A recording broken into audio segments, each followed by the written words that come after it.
Chapter 11: A Long Way from Kansas. California boasts the largest population of any American state, including the most prisoners, the most prisons, the most homeless, and the most wealthy. It has taken its place among the great commercial centers of the world. The people of California remind me of those who left their European homeland to move to the American colonies, independent minded men and women who threw off the clock of their old ways for adventures and the unorthodox. I am a small town American girl. My idea of rebellion was to send a dozen unrequested pizzas to the boss of my young husband when he was being unfairly treated at his work. I was young and foolish. Living in California is like entering a strange country where people speak the same language but act bizarrely. One of the qualities I love most about Minnesota is the friendly hometown feel to the entire state. It reminds me of my visits to Georgia, where everyone offers to help you. I don't think I have ever heard an offer for help here in California. People in Minnesota actually like each other. In California, at least in the heavy populated areas, people seem to merely tolerate each other, and not always. I don't think that the people are rude by nature. It's more that they are on the move. They haven't had time for quaint traditions like courtesy. Of course, I'm blanket casting unfairly, but my point is that an inordinate number of people seem almost mean. And if Minnesotans only knew how they are ridiculed out here in milk cow commercials, eyes would pop. Mine did when I saw commercials depicting Minnesota cows shivering in the snowdrifts, struggling on wobbly hoofs to reach the fabled sunshine land of happy cows. Happy cows do not come from California. Happy cows are from Minnesota, born and raised. My lifestyle develops a simple, tranquil routine. Thursday through Sunday, I spend my days with Erik in his Valley of Doom. The rest of my week is spent exploring the township of Folsom and Greater Sacramento, both to discover the area and to shop for a home. I also need to decide on what type of business I would want to open. Hard work is good for the soul, but I'm not really interested in acquiring any more money. Intuition tells me that if we were immortally bound to the earth, then amassing riches, fabulous homes, and large properties might make sense. But life on earth restricts us, all to mere decades. What good does all this wealth do us in the end? If we do have a soul, then our soul came to earth for a reason. There must be some kind of spiritual wealth to find here. Perhaps that's what Jesus meant when he said to lay our treasures in heaven. But where does one find spiritual wealth? While my thoughts may increasingly contain spiritual overtones, on a more practical level, I am focused on Talia. We are inseparable. We do everything together. The only place where I have yet to take her is to see Erik. With Talia, I take cautious steps. I plan to smother her with my protection. I am the mother bear. Nobody gets close to the cub. I am not ready to introduce a man into her 2-year-old world. One of Erik's most endearing qualities is that he views holidays, birthdays, and other special days as celebration of our love. His celebrations include balloons, big red ribbons, cakes, poems, and gifts. From the way Erik goes completely over the top on these days, I wonder if he's ever really known love before. If he could have dancing mice in Santa suits singing in chorus on my doorstep, he would. Along with his Christmas gift is a precious poem he wrote and a card he personally constructed. Then a few days after Christmas, a shocking thing happens. I receive the fancy Christmas card I sent to Erik back in the mail. With it is an explanatory note from him. He sent my card back. Has the man lost his mind? I couldn't wait to get to visiting to ask him about it. In an extreme relationship, you have to learn to put your emotions on hold, but that just allows them to get to a nice boiling level. You sent my card back, I say. He moves to kiss me. I rebuff him, with a hand pressed to his chest. Why would you send my card back? A mischievous grin. Why isn't he flustered by my questions? I narrow my eyes. His grin widens. I could have kissed him. Instead, my arms are crossed, and that silly smile is on his face. The card was wonderful, he says. I'm sure whoever wrote it meant every word. The card was from me. I signed it. Love, Tammy, is something you write to your brother. Besides, the writing inside the card doesn't count. That's no different than hearing somebody profess her love for somebody else and then turning to me and saying, "That's how I feel about you. Love, Tammy." Where's the romance in that? There I go, wanting to kiss him again. He doesn't realize that cards like that were considered high romance by Chuck. Erik's idea of romance is almost startling. How can a man have such wonderful strengths and at the same time have weaknesses that may end up destroying us? He must have sensed my diminishing resolve, because he immediately said, "Let me show you what I mean by passion." Then he pulls me to him and literally leans me backwards as if we were in the middle of Times Square in 1945 and kisses me. Suddenly, we're upright again, and we're waltzing at the back of the visiting room. Well, he's dancing. I'm standing there wishing I could disappear. He tries to twirl me around. I quickly pull away. Okay, now you're just flat out embarrassing me. I am not used to this kind of romantic passion in a man. I think it was a prison thing if the rest of the visitors didn't look at him like he had just escaped from the psych ward. When Erik courts me, he forgets or doesn't care that other people are around. He would shout it from the rooftop if he could. Instead, he settles for singing to me in line. This earns us subtle glances. Oblivious, Erik will continue to sing, usually making up the words softly in my ear. But it's cute, and I love it. But he's not always that way. Sometimes, when a member of his family will come to visit, Erik will change. He will be distant, his passion will recede like the limbs of a turtle. One day he forgot to kiss me. Another day he actually slides my chair away from him. How do you explain this behavior? I always sense so much tension within him. The time I want Erik to be most affectionate is around his family. I am worried about the effects it will have on us. I'm also intensely curious to know why he changes. In time, I would learn the reason for his behavior, but my knowing couldn't undo the damage it would sometimes cause us. The polarities between joy and pain in Erik were exacerbated by years of emotional and physical abuse. His parents taught him that he could conquer the world. They also taught him that everyone was a threat to him, and that anyone could hurt him, and even want him dead. He lived in a world of limitless potential and limitless fear. I don't know what that dichotomy does to a small boy of 6, but the debris from those years is still washing up on his shores. Erik's childhood was like a massive shipwreck. Pieces are still missing. Pieces continue to float to the surface. One of his coping mechanisms was to shield or hide parts of his life he most loved from people who could use that love to hurt him. The Menendez home was such a world. Crying and weakness was not tolerated. No safe haven existed there, even for a child. Naturally, the things he loved most he concealed. He learned that his parents could use his feelings against him as weapons.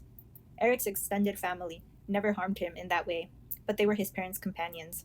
I don't believe Erik wants to hide his love for me now, but sadly, his childhood habits have become instinctual. They are the pieces of his life that float to the surface, the pieces I sometimes fear will destroy the love we are creating. St. Valentine's Day in 1997 was one of the lonelier days in my life. A year later, I'm starting to feel better. My relationship with Erik has blossomed beyond my expectations. His fascination with me is infectious. He buzzes around me like a hummingbird, but it's his keen mind that attracts me. He's quickly becoming my best friend. Although we have never been alone together, and our romance has never extended beyond a kiss, I feel as though I have touched him in a very intimate way. To some extent, I enjoy this kind of platonic courtship. I've always loved stories about the seductive power of the Renaissance. Passion without sex, emotions unable to be released that build upon themselves with sharpening intensity. Erik's passion and desire is intense, at times. He has fire in his eyes when sitting beside me. What Erik can't seem to comprehend is that even if he were free, he would not have me very easily. I want him to appreciate everything we might be together. Of course, our physical constraint nourishes the romantic feelings we now have for one another. It is easy to feel that we're fighting a battle to be together, and the struggle for the relationship naturally intensifies our love. I admit to myself that I am enjoying the romance that was missing in my former marriage. And of course, because of Chuck, I identify with the broken relationship Erik experienced with his parents. Betrayal is such a strong word. It is such a harsh word, so final. But the truth is, we have both experienced betrayal at the hands of the adults in our life, the people who were supposed to protect us and protect the things that were most precious to us had let us down. They weren't just asleep at the guard post, they were the actual perpetrators. On the rare occasion I can get Erik to discuss his childhood, I find myself thinking of Lisa. I have never known how to begin mending her wounds. I should be able to do that, shouldn't I? I'm her mother. I wonder if the truth that was revealed before my husband's death and the agony of that truth not only ran me away from my friends and loved ones in Minnesota, but into the arms of a man I knew would understand it all. I also wonder if by running away, I have let Lisa down again. I can't be sure that my love for Erik is free from the experiences of the past. But I also know that every relationship involves an exchange of needs, a melding of strengths and weaknesses. We look for someone who would care for us, and someone we can care for. We search out our person who has the strengths we are often lacking, and hopefully we look for goodness in a person. That is what is so obviously tragic about Erik's situation. He has committed a violent act, arguably the worst possible act. Homicide is the height of violence. And to strike out at one's parents or loved ones, well, that's hard to even classify. But the man who committed the crime is so consistently well meaning. His demeanor and behavior is not a show, and he is now the product of reform. His words and actions and the stories of his life make it clear to me that Erik is a good man who, save for one brief and maybe unpardonable act, has always been a good man. Erik's tragic mistakes have torn at him in a way that never seems to leave him, but they have also offered perspective on what happened in his childhood and adolescence. He has been hurt, and he has hurt others, and now he has an abundance of time to consider his acts. He has many reasons to blame others for what has happened in his life. But never once in our conversations does he do this. His goodness is a testament to the truth that whatever happened that horrible night was not an act of evil, but the tragic consequences of human anguish. Erik has something up his sleeve. I pretend not to notice, but he's horrible at hiding things from me. It's Valentine's Day, and Erik is one of the most romantic men I've ever known. Like a rabbit, his ears are twitching. He's up to something. I feign ignorance. Why spoil his fun? Midway through our visit, he takes my hand. He begins to stroke it. He takes a deep breath, he smiles, and bites the inside of his lower lip. I've been planning this day for a while. I wanted to find the perfect way to show you how much I love you, and how your love heals me. Do you have any idea how happy you've made me? Every time I smile, it's because of you. Every time I feel joy, it's because of you. His gaze slips from my eyes. Something is wrong. His body language isn't matching his words. He seems almost depressed. He's even frowning. He says, I wanted this day to be particularly special. I feel like comforting him. I'm completely confused. And then it occurs to me. His gift didn't arrive in time. Please close your eyes, he says. Okay, I'm wrong. I close my eyes. He continues. A month ago, this seemed like the perfect gift to show you how in love I am with you. Who could have known it would seem so inadequate just a few weeks later? Suddenly, I feel a metal object slide down my blouse. It catches in my bra. My eyes pop open. His eyes are deer wide. I look down my blouse. A golden string is dangling out of my bra. A heavier object is inside. I crook my head. Did he just drop my Valentine's Day gift down my shirt? He bobs his head up and down as if to answer my unasked question. A tiny smile tugs at the left side of my face. Happy Valentine's Day. Okay, but did you have to drop it down my shirt? His gaze veers towards my chest. Yeah, that was kinda dumb. You think? Would you like to take it out now? I'm pretty sure I didn't mean for him to actually do that, but Erik doesn't wait for me to rephrase my request. He slips his hand into my blouse, curls a finger around the chain, and whether purposely or by accident, brushes a fingertip along the inside of my breast. I sit spine straight and rigid, slightly shocked, though not altogether disturbed, as he holds up a gorgeous antique-like golden locket and necklace. I gasp. I grab it from his fingers and cradle it in my palm. He delicately turns the locket over. Inscribed on the back are the words, To Tammy, love, Erik. My heart dissolves into a warm puddle. He gently touches and rests his forehead against mine. We gaze down at his gift. It should have said, Be mine forever. Then he presses his lips to mine and kisses me. Over the next couple of weeks, I am out and about, and I wear my locket everywhere. I have 2 immediate items on my agenda. Find a house to buy and choose a career. House shopping is a constant adventure. I'm in and out of dozens of homes. I'd like something comfortable and not too large, something that Talia will view as a real home for us. I'm already thinking of a future with Erik. I believe he will win his appeal. His conviction for first-degree murder and resulting sentence of life in prison without parole is a wholesale injustice. The conviction and sentence is not even remotely consistent with his crime. Every time I visit Erik, I think of how ridiculous it is that he's deemed a threat to society. He is among the least threatening people I have ever met. No doubt there will be thousands of people who've never met Erik who'll think that's nonsense. It's frustrating and tiring to be confronted by people who judge him without having met him. As for a business, I'd like to do something with animals because that's what I'm good at and what inspires me. I'm an independent soul, kind of quiet, do it my own type. I'd rather be my own boss. I read an article in Fortune magazine about the growing popularity of dog bakeries. I could also open a doggy daycare.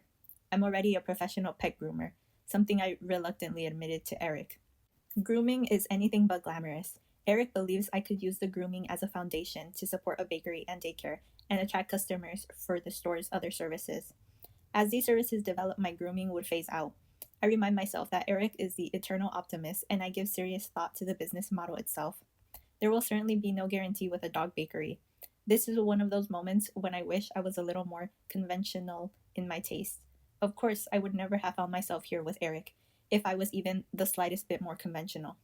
We settled on the idea. Erik may be my personal captive, but he is also my closest confidant, advisor, and sounding board all in one. Now, what to do about the name of the store? Ideas got tossed about. Too Cute Bakery, or Paws and Claws, or Canine Heaven. Erik's partial to Dogs Gone Wild. He thinks these names are hilarious. My life is a constant source of amusement for him, since he doesn't get out much. So often, I've been questioned about how I'm able to sustain an extreme relationship with Erik. One of the reasons people believe we'll never make it is because we are physically separated. I understand their position, but I don't agree. By now, you know that I don't view love relationships with an eye towards convenience. For me, deep love is spiritual. When lovers place their focus and effort into their relationship, something mystical happens. In a subtle yet perceptible way, their energy is sewn in one another. They become intimately and increasingly linked. I first became aware of this unusual bond during a trip to my hometown in Minnesota. I was visiting my mom for a couple of weeks in Dult. During this time, I missed Erik terribly. I was unable to see or speak with him. One night, I was walking along on a snow-covered path near my mom's home. The light from neighboring houses cast a hazy yellow glow on the winter land. Very softly, like feathers drifting, snow began to fall. I felt like I was in a Kincaid painting. The world can be so beautiful. I stopped on the trail and looked around. I wanted Erik to take in this magical small town scene. What happened next, I did spontaneously, without thinking about it. I closed my eyes and tried to picture Erik beside me. I spent a minute picturing him in every detail, exactly as he'd look at that very moment on the trail with me. Then I focused on my heart. I began to take in slow, deep breaths. As my body relaxed, I allowed my love for him to expand through my heart until I felt a warm glow in my chest. I pictured it as a ball of light running through me. In my mind's eyes, the snowflakes became tiny points of light falling around me and through my body. Then I pulled the image of Erik towards me, holding him. In only a few moments, there in that cold, beautiful landscape, an intensely wonderful feeling of warmth settled through me. Suddenly, I was at peace, almost joyful, as if a part of Erik was present, embracing me. Filled with the quiet peace, I could only smile. It was then I began to suspect that a very real, perhaps spiritual link exists between couples. Over time, I've come to believe that supposedly vast distances in time and space are non existent in the realm of love. What separates us is no more than a thought, and the illusion of separation. While I still miss Erik sometimes greatly, I now experience this connection with him all the time.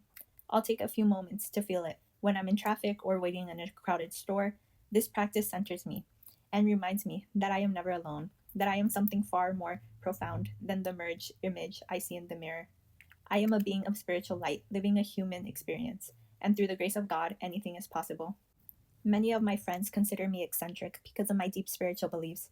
After all, they say, Erik wasn't really there with me in the snow. Obviously not, but the part of him that had become a part of me was brought to my center that night. As if tuning into some soul frequency, lovers really can touch the invisible threads that bind them. As I wrote before, I don't know how it's not possible to believe in our spiritual nature or in God just a little. Either we're spiritual beings or we're not. It can't be both. Of course, it's not necessary to believe that lovers bind themselves at the deepest levels in order to experience true love. It's simply a matter of faith. Most of my beliefs aren't really all that unconventional. I believe in simple, everyday things too. For instance, I believe that actions are the truest measure of a person, not words. I believe in trying never to eat anything that once had a face.